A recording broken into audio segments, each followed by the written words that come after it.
Okay, so for those who haven't watched my previous video, I was review about my room for 14 days quarantine in Malaysia.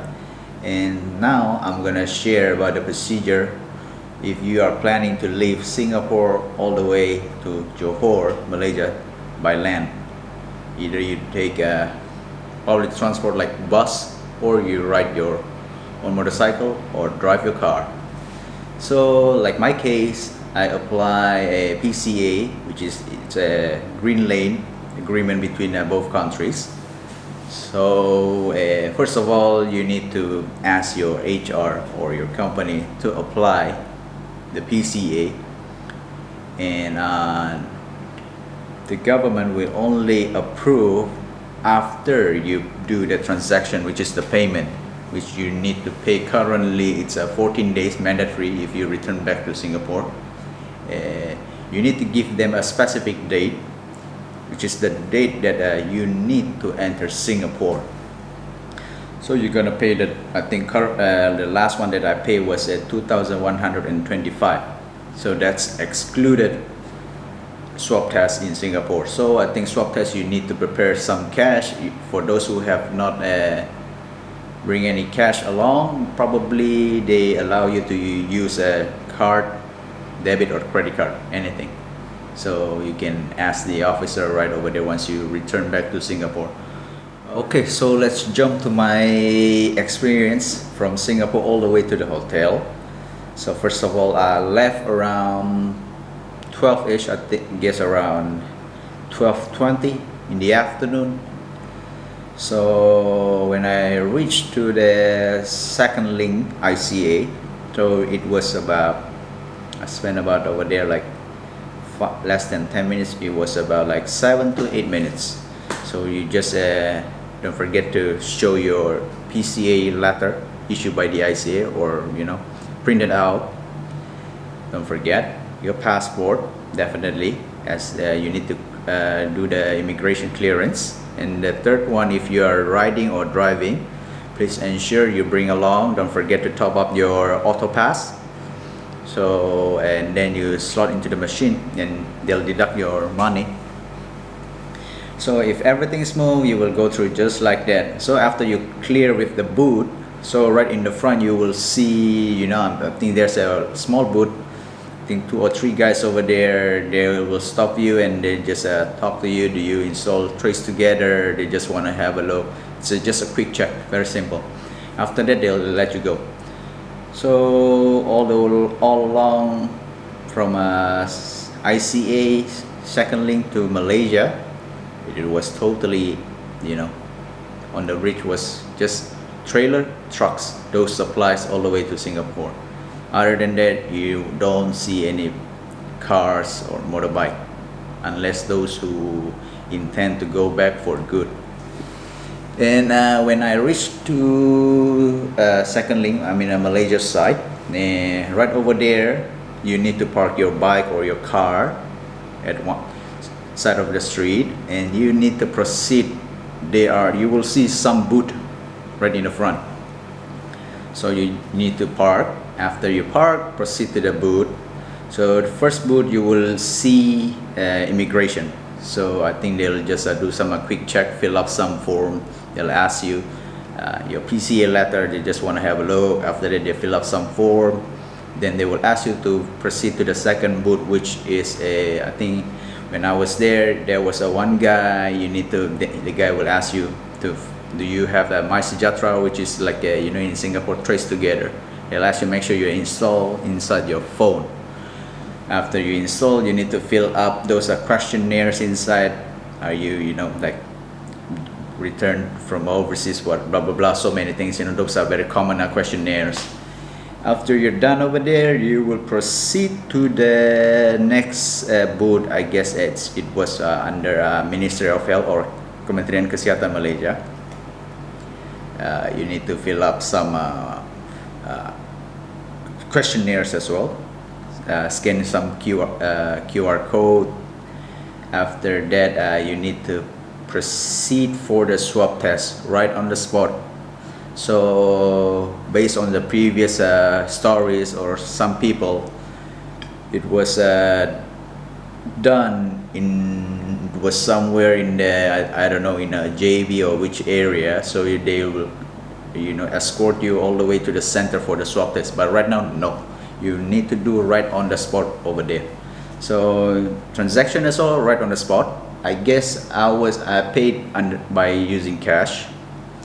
Card as well. Card I don't think they allow, but they allow you to do online transaction. But I prefer you guys to prepare some cash money, as the swab test gonna cost you 200 ringgit, 200 ringgits.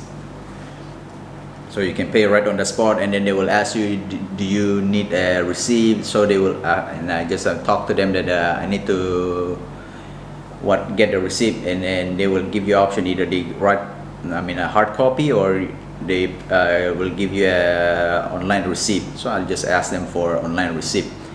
After that, you just wait for about like few minutes, and then you will go through behind the counter for the KKM. There was one doctor. The doctor will do the swab test for you. It was very quick, like 2 minutes, I guess, 2-3 minutes. After that, you will be escorted by those auxiliary police from Malaysia, or they call RELA. You will proceed to the Malaysia immigration counter booth, which is used by those, usually before was used by those cars. Proceed over there, show your face, passport, and guys, for your information, don't forget, make sure your passport stamped by the officer, just in case. For those who intend to return back to Singapore for work, you might have some difficulties. Okay, so please ensure your passport stamped by the officer. And other than that, I have no idea what was the timing for the police car to escort from the immigration second link to the hotel. So I have no idea the timing. So when I asked the auxiliary, so they say the first one was 12 o'clock in the afternoon. The second one will be around 6 o'clock, 6:30. I was at 6:30, pretty late. And the third, which is the last one, it will be around 11 o'clock at night time, so before midnight. All right. So those who plan to come back to Johor by land, please do not come too early. Okay, like maybe around 6, 7, 5 o'clock, whatever. Do not come too early, as the first escort by the police car to the hotel or the quarantine center will be start at 12 o'clock. Okay, I think you guys can leave from Singapore maybe around like 10:30, 11. If everything going smooth, probably the procedures, all the government stuff, probably like you just need to spend like less than an hour. I think 40, 45 or 50 minutes. Okay, so but bear in mind, 12 o'clock is the first one in the afternoon, second 6 o'clock, and the last one is 11 o'clock, close to the midnight. All right. So after that, I was picked up by the police car and then escorted all the way to the hotel here. So the car was around 6:30. So they were pretty late, like 30 minutes behind schedule. I don't know, maybe due to the shift change or whatever. And when I arrived here in the hotel, so down there you need to do registration. It's it's pretty hectic. I mean, like, you have a lot of people. Not only from the second link, you have another from Woodland. So from Woodland side, some people, as usual, some people use with a motorcycle, some with their own vehicle, cars. And those who have no personal transportation, usually they'll take bus. I think the government will provide a big bus, those are shuttle bus. So they will drive you all the way to the quarantine center. So like my case down there, when I arrived, I need to register under KKM, Kementerian Kesehatan Malaysia, or MOH. So scan QR code as usual, fill up all the questionnaire, and after you're done over there, you will proceed to the second counter, which is under, I think, Johor government. So you need to fill up as well those questionnaires, everything. After you fill up, they will ask you to proceed to the last counter, which is the hotel counter, so where you're gonna do all the payment for the quarantine. But for those people who receive a BPR or BPN, B40, which is a B40 category, you may try to ask on the first or the second counter about the waive for the quarantine fee. Okay, those are who receive finance assistance from the government, B40 especially. Please ask the first or the second counter. Okay, you guys may eligible for quarantine fee waive. Okay, so it will pay by the government totally. So you just need to pay the 300 ringgit on the when you were in the Malaysia immigration. Okay, for the swab test. That's all. I think, yeah, the swab costs you 200, so another 100 I'm not really sure, probably just it's like a service charge, whatever. But what I saw some people, they say you just need to pay 300 ringgit, that's all. All right, so after you're done over there, you will proceed to the last counter, which is the hotel counter, where you're gonna do the transaction. After that, you will proceed to your room. So they will prepare, let's say if you arrive like mine, I arrived like late evening. After I'm done with the payment, it was smooth, and then I just collect right beside the counter. You will see a table with dinners, so I just pick my dinner and then get into the room. So that's all, nothing much. So everything was smooth. The only thing was police car slightly late behind schedule. Second thing, it was a lot of people, crowded. And then yeah, so please prepare yourself. And on the other hand, you may bring some food, anything. Please pack, as you are not allowed to ask your family members or whatever to send some home cooked food or anything. But they only allow you to do food panda order or grab food, like fast food, like McDonald's, Domino Pizza, whatever.